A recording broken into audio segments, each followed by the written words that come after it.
po yung yung Riders from Ibaan, Trotters Riders Group and Solidarity. Originally dito talaga ito nabuo since 2002. Ito po ay SEC-registered para legal po yung aming paglalakbay, pagtulong sa lahat ng nangangailangan. Kami po ay binubuo na ngayon ng 27 na members, including na officers and member. Madali lang po ang sumali sa amin, napakadali. Dahil hindi naman po kami mahigpit, hindi rin pa kami sobrang luwag. Kumbaga, ito po ang tinatanong dito ay ang puso mo, kung paano ka tumulong sa kapwa, kung paano ka magbibigay ng kasiyahan at magbibigay ng pag-asa sa taong higit na nangangailangan. Hindi lang po kami basta ride ng ride, pero benefits na po yung kami makarating sa ibang lugar. At the same time, unang-una nga namin priority ay ang makatulong sa kapwa namin.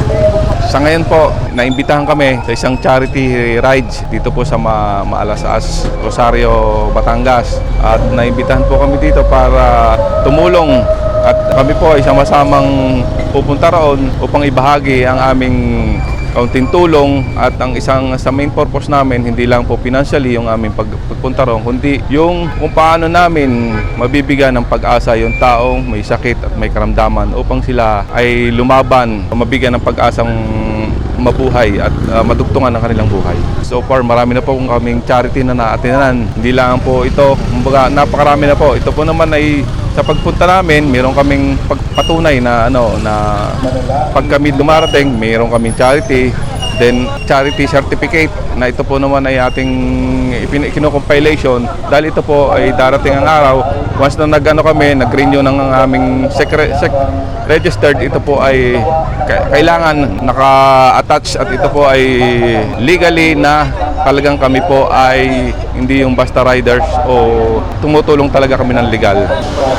Sa lahat po ng community riders, hindi lang po sa Ibaan, Batangas, kami po ay isa sa mga riders, hindi lang po, modelo po kami ng lansangan na sumusunod po kami sa alituntunin ng ating gobyerno. Unang-una po, ang kailangan po natin ay magkaroon tayo ng disiplina, at the same time, yung proper na pag-ride. Hindi po kami yung katulad ng iba na basta-basta lang. Talagang may sinusunod po kaming alituntunin sa aming samahan. Sa ngayon po, so far, ang aming plano is makadagdag kami ng members. At saka hindi lang dito sa Ibaan, kundi sa iba't ibang chapter dito sa Batangas. Marami po kung nakaantabay na plano, pero yun nga po, kailangan namin ng connection pa dahil wala pang dahil meron po kaming yung mga kaibigan din na nag-iimbita para sa training and seminars.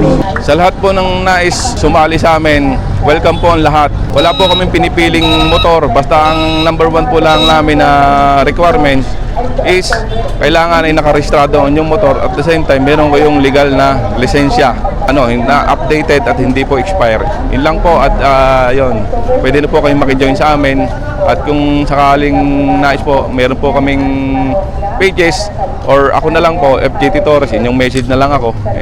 Anytime, welcome po. Ito po ay hindi lang po para sa amin, kundi para sa ating lahat. Maraming salamat sir, magandang umaga. Maraming salamat din po at ingat po tayo sa